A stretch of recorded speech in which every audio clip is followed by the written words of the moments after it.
intro music. Yeah! Woohoo!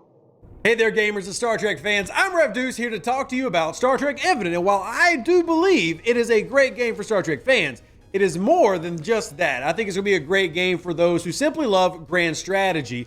Built off of Stellaris from the pre-Nemesis DLC, it adds a lot of flavor and honestly is its own game. And coming into this, one of my immediate concerns was, is this just a Stellaris reskin or is it its own entity? Well, having gotten to play the game for a while now, we're going to review it. I'm going to tell you why I like it and let y'all enjoy some background video here of some of the gameplay with one of my Klingon campaigns, just letting it play through a little bit. You can see some combat and things like that. But I think the big thing is to really talk about it as Star Trek fans, how much we've desired this type of stuff. In terms of grand strategy and real-time strategy games, well, it's been kind of a dark era for Star Trek because even though we've had all these series coming out, and don't get me wrong, I love Strange New Worlds, and hey, Picard, that final season gave us a ton of nostalgia for the Enterprise D, which I am very grateful. But in terms of gaming, Birth of the Federation in 1999, and I was like 9-10 years old, and Star Trek Armada, Star Trek Armada 2, which is the first one I actually remember, we really haven't had much. And every now and then a splattering of Star Trek games will come out, like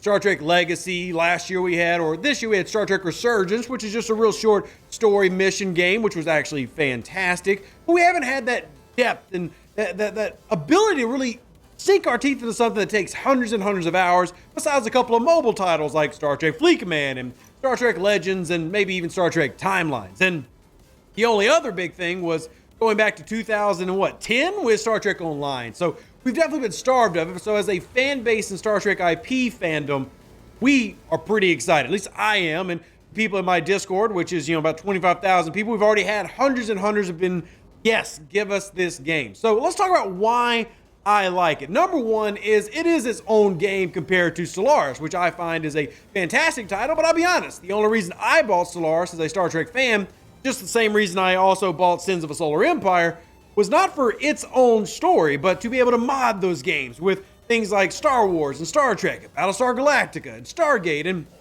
I'm sure there's a lot of you out there who are the same way. That doesn't mean that the games themselves aren't enjoyable. I actually find that they are very enjoyable, and I enjoy playing those games in their vanilla forms. But it also comes down to what I enjoy. And the truth is, I enjoy strategy games, and this is a perfect supplement to that. Now, in terms of Paradox games, the game that I've enjoyed the most is not actually Stellaris, but Hearts of Iron 4. And that actually is one of the reasons that I like this game. It feels like they took the combination of great things that make Stellaris great things that make Europa Universalis great, and even things that make Hearts of Iron great, and found a way to kit bash them all together. Which, if you're a Star Trek fan, that's a very lore-friendly thing to do, because a lot of the best ships in Star Trek are kit bashes. They couldn't afford to make models for all these different ships. They would take models they already had and turn them into something else, like the Nebula class in the next generation. So, in terms of Star Trek, one thing I'll say about this is the game feels very Star Trek. And even though you are definitely working around an engine you might be familiar with if you've played the game Stellaris, it still feels like its own unique title. There are a lot of similarities in terms of the UI, as you can see behind me with the Klingon UI. There's a lot of things, if you've played Stellaris, you'll recognize, like the energy and the food, and in terms of resource management, very similar. But there's also some things that they just get right, like the battle scene behind me with the weapons and the sounds. It feels Star Trek. It looks right. It feels right. And it just goes into a level of immersion that, again, as a fan base, we haven't been able to really experience for a long time. But, and I gotta stress this, I really feel like you enjoy this type of game, even if you're not a Star Trek fan. You could have never seen Star Trek ever, could pop into this and enjoy the depth that it provides, because it's not just a mod. And that isn't an affront to modders. The New Horizons mod, for example, is absolutely fantastic. And however you enjoy to, take in your Star Trek, what makes this unique is just the time and effort and attention to detail that Nimble Giant spent over 3 years to make this into a Star Trek game, to give Star Trek fans and grand strategy fans something that they haven't had. And some of the things that have changed are, wow, just, for me, a stark change from Stellaris. But for example, warp range and logistics now instead of dealing with warp lanes. One of the things I used to do in Stellaris was create these bottleneck and choke points with star bases using warp lanes. But in Star Trek, that doesn't make sense. And as you can see on the map here, you do have these highway nodes, which, spoiler, kind of operate later as those trans-warp conduits for the Borg. Crises!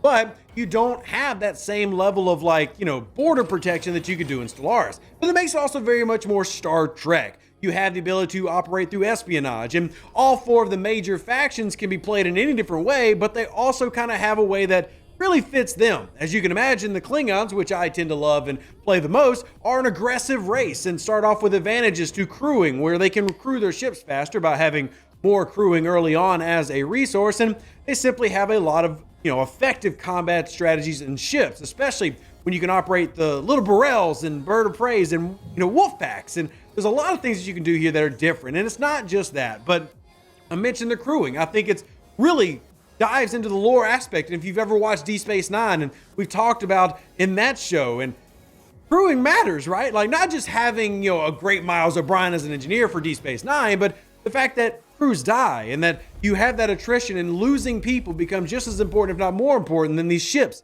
that you're losing. And that's just something in this game that I think adds a lot of depth, which I'm going to reuse that word too much ad nauseum. I think that's a good thing, because when you talk about what makes this game different in Stellaris, one big issue is he ran into death balls, right? And this isn't a Stellaris is bad, type of a video, as much as it is I just like some of the things this game gets done right. As I'm going through mid game and late game, I'm not going through 200,000 strength death balls and just trying to see what weapon type beats one weapon type. There is actually thought that goes into this, and warring with major powers runs into attrition with officers and food and resources, and the fact that the other major powers can influence your war, even if you're not at war with them.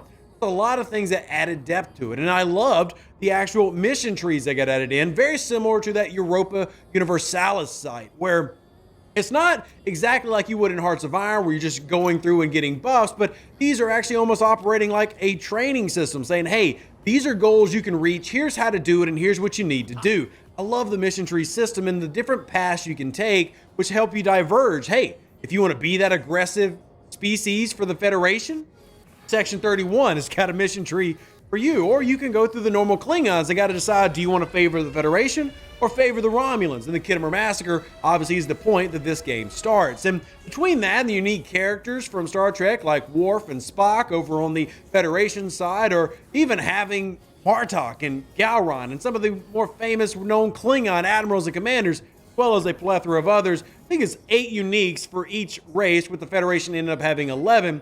It just adds a lot of, like I said, flavor, and it makes it feel like Star Trek. And that's so big for me, to have a title that I've wanted for a long time, for me, as just a sci-fi fan. But even then, like I said, I feel like this is an enjoyable game for anybody who wants to get into grand strategy. I think the tutorial system is pretty solid, though like any of these games, there is a little bit of a learning curve. And the game will try to walk you through some of those with a different type of events. I love the lore-friendly events. There's a lot of events, and even though this is a 500-star system type of a map, the Stellaris fans will go, hey, that's too small. For me, I go, wow, it felt small until all these events and a very active AI kept it busy. So I never felt like I just ran out of room, and there was always something going on. But again, I don't pretend to be the meta-dominant player who knows every strategy. I play these games for fun. And the final thing that I would say is, if you're a new player, and I know this is especially for those who are on my channel, who will follow me as a Star Trek fan, who haven't played one of these, or maybe haven't played a title like this in years, there is a pretty effective tutorial system between the AI that will spawn in the very beginning, that will walk you step by step, to the mission trees, and even into the automation, where the ability to automate planet functions is pretty easy and seamless compared to what it is in other games, making it to where you can focus on what you want to focus on.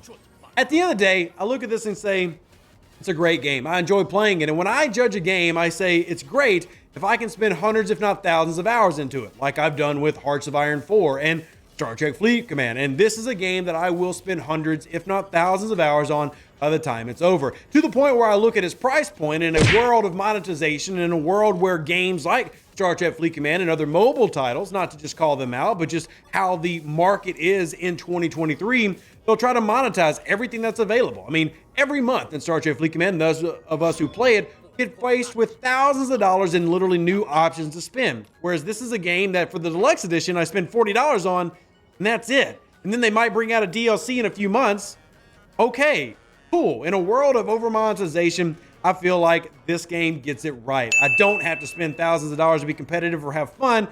I can simply do it and then play with my friends in multiplayer should I choose. So I like this game. I recommend it, and I honestly do give it a 5 out of 5. If you like grand strategy, if nothing else, give it a try, and you can enjoy some Star Trek, because it definitely hammers in the lore, and I love that. Let me know what you think in the comment section down below about the game. And if you pick it up, let me know. An even better outro than the intro. For the Empire and glory to your house.